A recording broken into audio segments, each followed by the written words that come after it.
So for those of you who joined us late, we just finished watching The Geshema is Born, and we are very fortunate tonight to be joined by the filmmaker, the director, Malati Rao. So thank you so much, Malati, for joining us here today to discuss your film, which was very, very powerful. Having seen it just a few times even, it's still quite intense viewing. Thank you very much. Thanks for having me here. I'd like to start out by asking you if you wouldn't mind just walking us through a bit of the timeline that we get with the film. So I noticed that it's in 2012, right, when the Geshema degree is granted for the first time, or the decision is made to grant it, and then there's the ceremony of the first graduating class, and those nuns like Namdol Punsok and the other nuns. They had been studying presumably for several years prior to that, I suppose. And so I was just wondering if you wouldn't mind just giving us a kind of timeline of how long they'd studied to reach that point, and when you yourself became involved in the project to be able to document this historic shift in Tibetan Buddhism. Sure. From what I recollect, the nunneries began to be set up as late as in the mid-90s, early to mid-90s. And so I think formal education for the nuns actually began only after that. A lot of the nuns who you see are the ones who had come in earlier and had studied through the 80s in a sort of a more non-formal way. And then once they began the formal process of the education with the Tibetan Nuns project, which sort of formalized how the education will sort of lead up in the way that it is done for the monks in the monastery, that's when I would say it became more, in a way, regularized.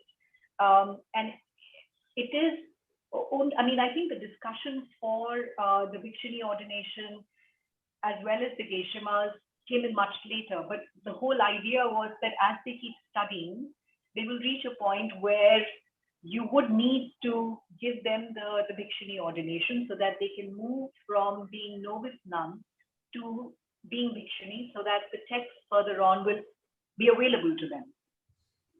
And I think that's where,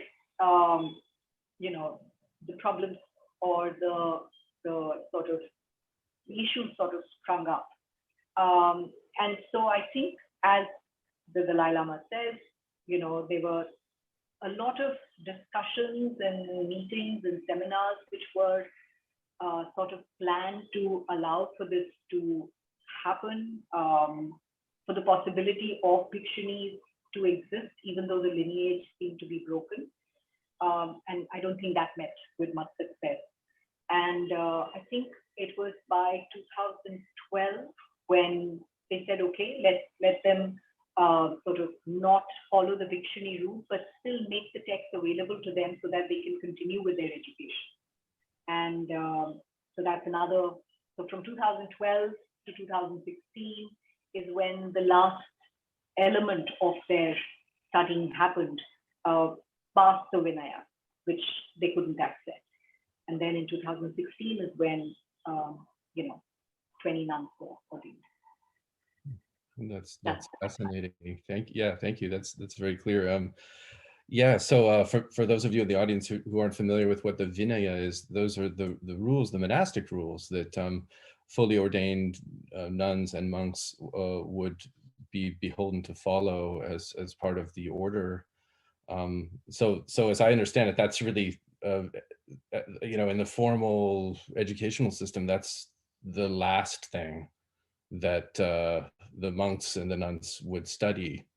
So I guess that makes sense then of why they could just keep going through with the educational process until that, and kind of defer the decision, I guess, because as the one monk explained, there's no practice of non-ordained or those who don't have those vows studying those vows and studying the purpose behind them. Is that right? Could you Say that again. What do you mean there's no value? That there's no practice of non-ordained people studying the vows for the ordained. So that's a very exclusive aspect of the study, as I understand it. Yeah, I think the books are not even revealed to you until you take those vows. So you have no idea what those texts are. And you probably would know much more than I do. But when we were translating what was being, especially in the debate, what was being spoken in Pali, and there were very few people who could help us who had a great grasp on English as well as Pali to be able to go back and forth on the debating translations for us. But the nuns who had not studied up to that point of where the seniors were debating couldn't even follow the language very clearly. So I feel like you really advance in terms of your knowledge of not just the language, but also what those texts have. The depth of it seems to be very intertwined in terms of just understanding the quality of the language as well as what is being communicated. Yeah, that seems so true especially with the technical terminology of the debate format, which is really so much rooted in kind of classical Indian way of reasoning and logic. Yeah, that's so. What was it? I wanted to ask you also, just on a personal level, what was it like working with such incredible people and with these nuns for so long? And what was sort of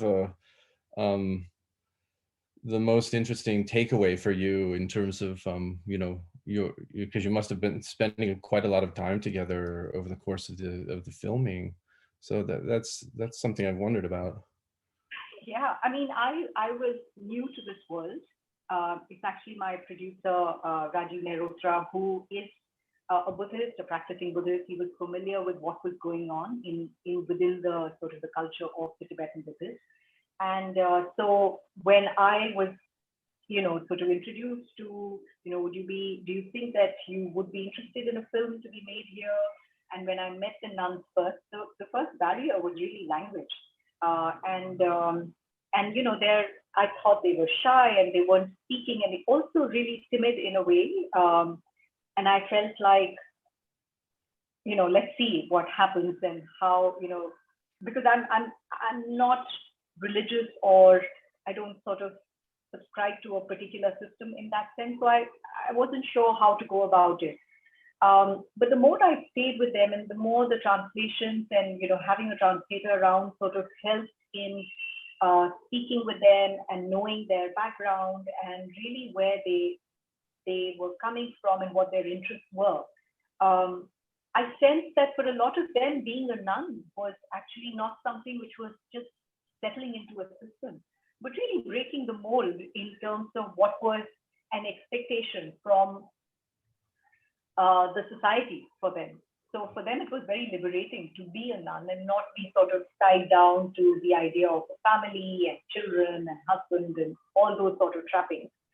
So that was my first sort of eye opener, that for them this is not submitting, but it's actually liberating, and they feel that they're able to live freely alone and just sort of direct their lives in the way that they want to, and this is what they want to do.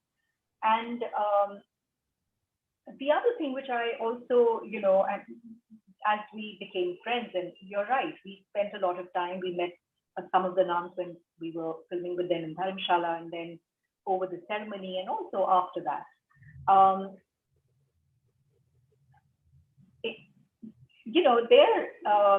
They're really excited about what they do. They have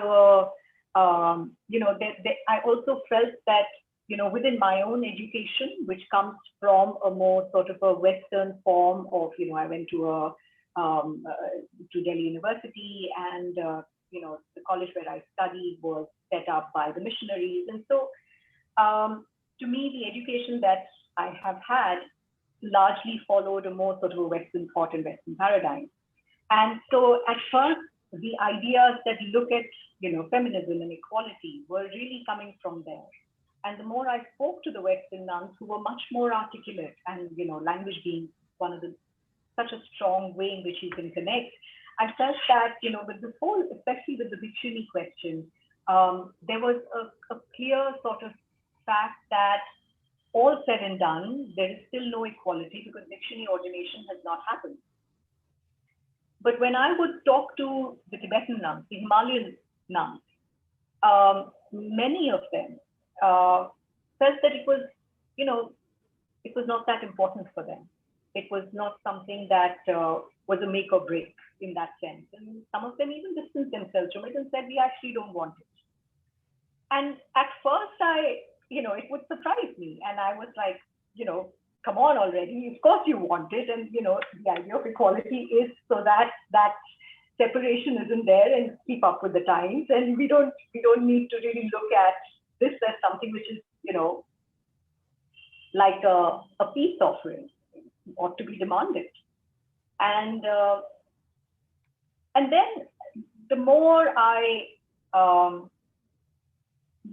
began to understand them, and the more the translations improved in terms of even what was being said, because sometimes a translator would just give you a gist of what they were saying. And then when we would sit down and really look at what was being transcribed and translate that, we also also understood, tied it up with the philosophy too. I sensed that there was such a interesting paradox that they seem to be working with there, which is really to take the craving out of it completely and work with not wanting it in that way, and yet taking all the steps to get to the education, which is what they want. And to me, that was a really radical way in which they went about it.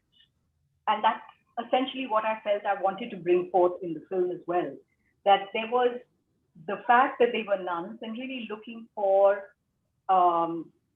transformation in their lives, and not transformation in the way which, is, just sort of picket fences, but really inner transformation.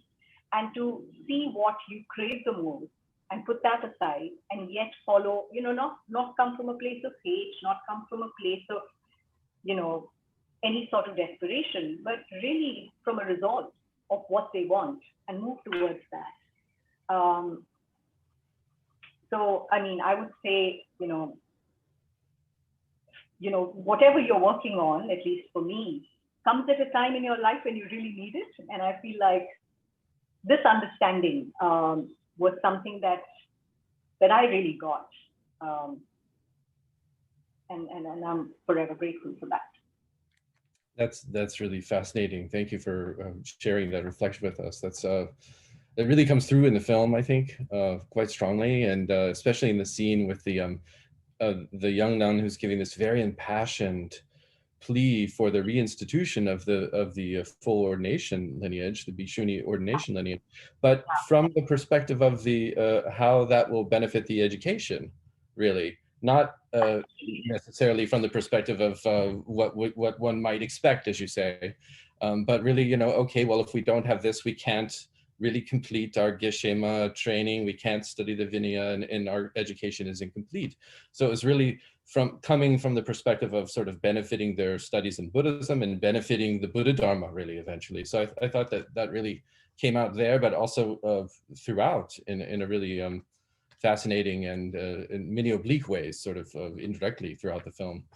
So yeah, thanks so much for sharing that with us. And His Holiness the Dalai Lama himself takes responsibility for sort of getting the wheel moving, the ball moving in this direction.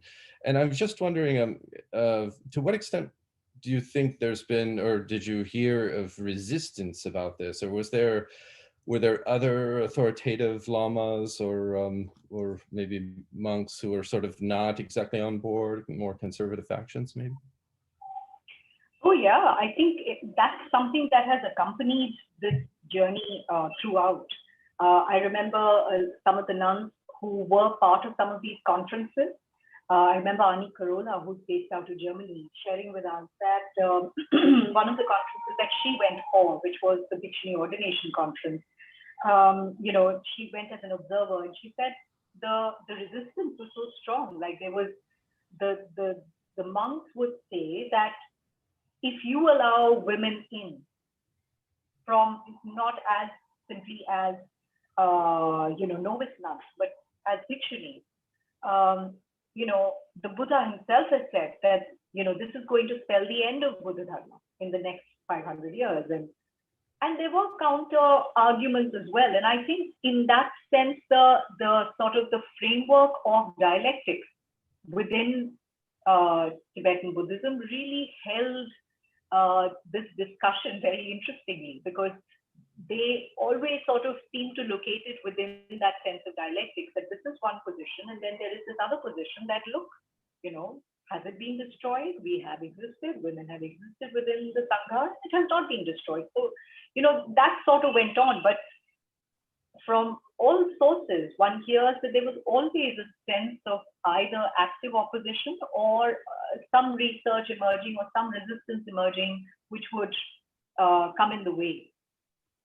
In fact, one of the monks who is there in the film as well, the teacher who talks about the poor memories that the nuns have, and which is why they can't remember very well. I remember hearing a story of a young monk who, in one of these conferences, a Tibetan monk, had said and spoke in favor of the ordination, and said how there was research which backs this story where, in spite of the lineage being broken, there were nuns who were ordained by monks, and something to that effect. I mean, I never read the original, but this was a story which was told to me, and they said that there was such opposition to this young scholar's work that it almost destroyed his career. I mean, he was, all kinds of, like, he was compared to he was demonized in a way, compared to the worst, sort of people for having come up with such research. And eventually we realized that that monk was actually this one, the one who's actually teaching the nuns. And we were really amazed by him, and he was one of the most loved teachers. He is one of the most loved teachers for the nuns. They respect him and hold him to great esteem. But when we spoke with him, we also found it very interesting that the same person also believes that the nuns are not great at memorizing as the monks are. So it exists, at at different levels.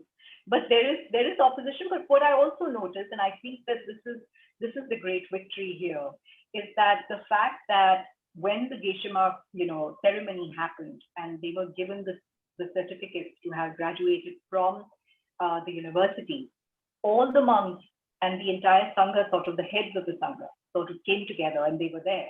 So whether there was resistance or no resistance, they were willing to, to sort of take responsibility that this is what we've agreed upon.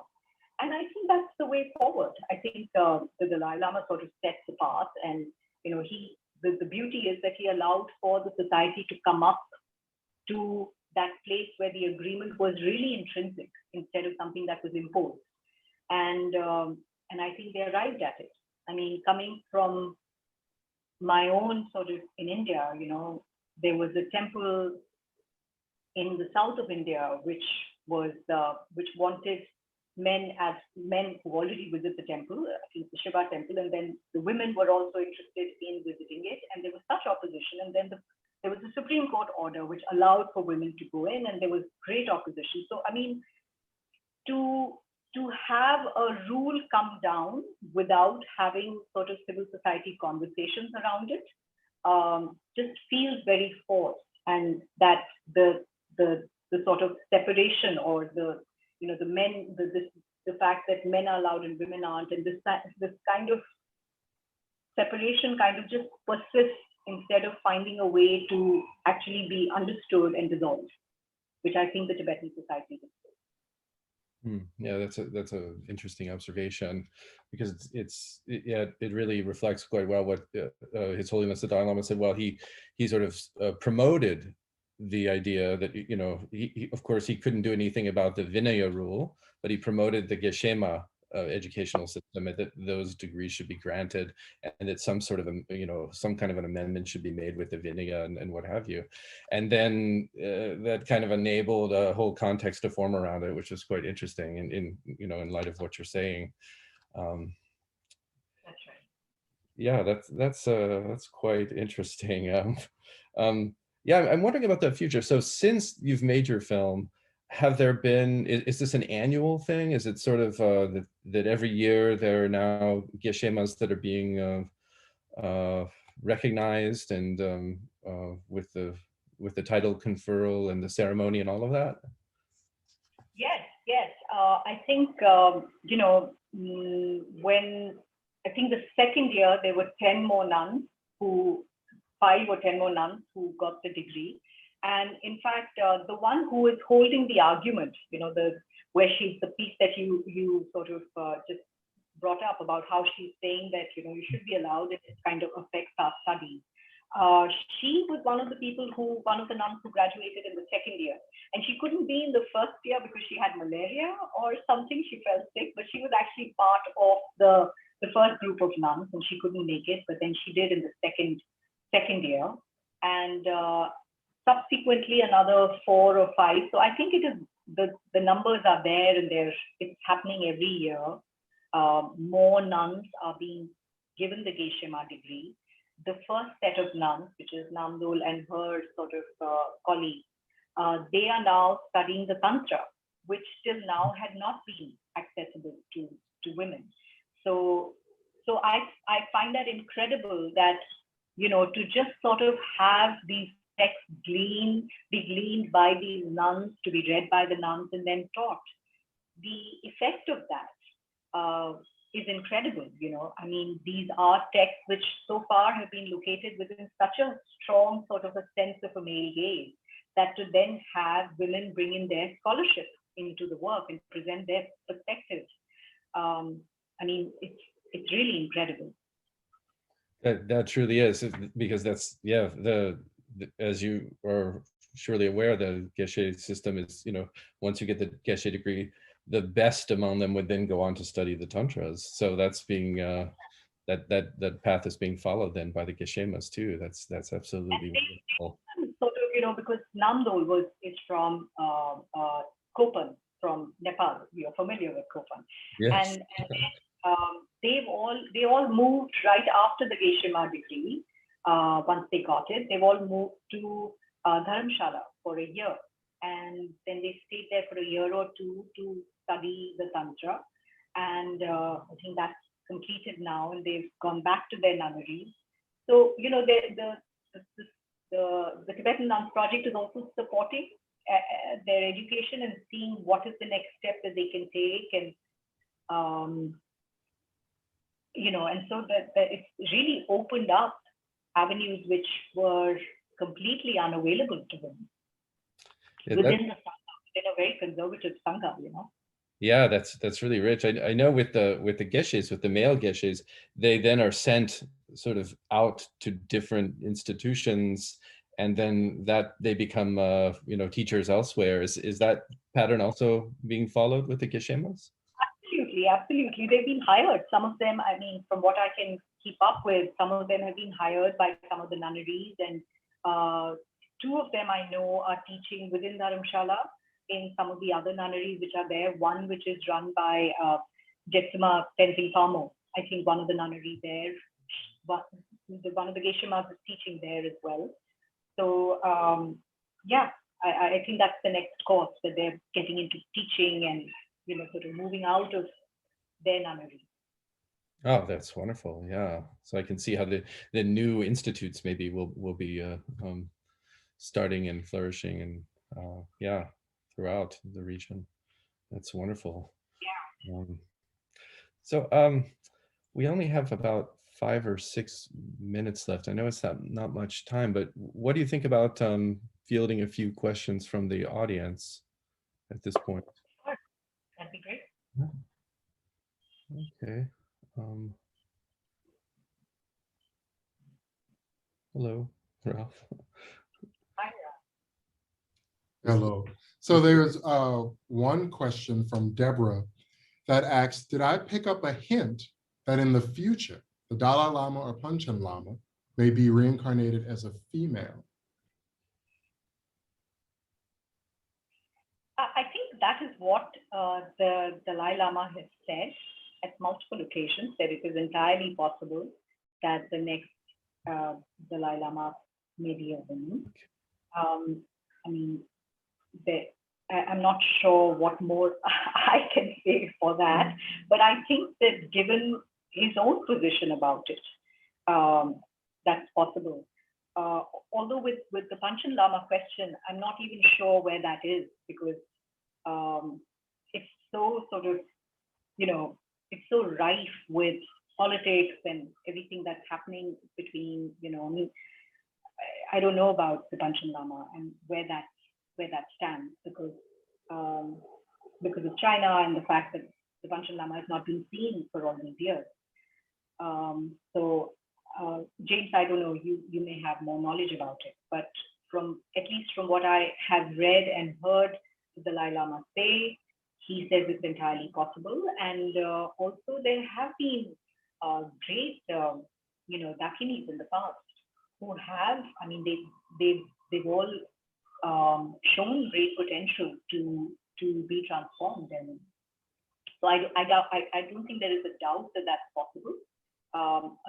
The Dalai Lama himself said that a lot of times we don't have that information because not enough research is done in those areas. There's not enough research done in terms of the impact of, nuns and great Dakinis within Tibetan Buddhism. And I remember Karma Lekshisomo from University of San Diego, and when I met her, she also was telling me about this, and I saw some of the footage from way back in the 80s when they used to have these conferences, which was really looking at women in Buddhism and just sort of, so the research goes back a long way. And I think more attention paid to it, and, sort of finding a way to bring that more into just sort of mainstream would make this entirely possible too. There's another. The Panchen Lama point. So James, I think you might know that better. Oh yeah, I'm really, like you, completely unsure of how that will shake out because of the controversy around it. Yes, it's so obscure, and yeah, we just simply can't tell, I think, at this point until more is revealed.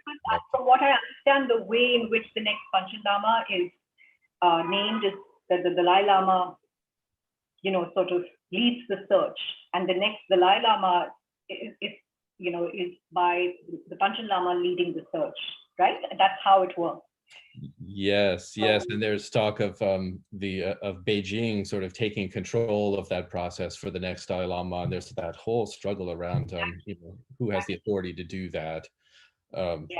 With of course His Holiness and everyone in Dharamsala saying that that's an internal Tibetan issue, and Beijing arguing no, this is a PRC issue, and so we have to wait and see, I think, for that one. Yeah. Perhaps one final question. Julia asks what some of the greatest challenges were during the filmmaking process. And she said it would be interesting to hear more about what went on behind the scenes. Favorite question for a filmmaker. What were the challenges? I would say one of our biggest challenges was actually finding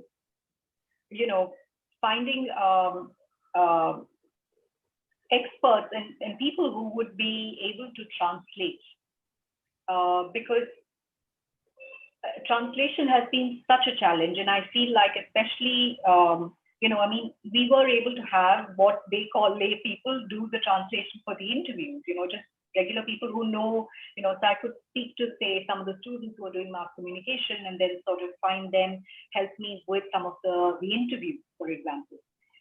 So that was fine, that was possible to do, and there were many people who were willing to do that and help us with it. But where it posed as a problem or posed as a real challenge was to be able to do the translation for debating, because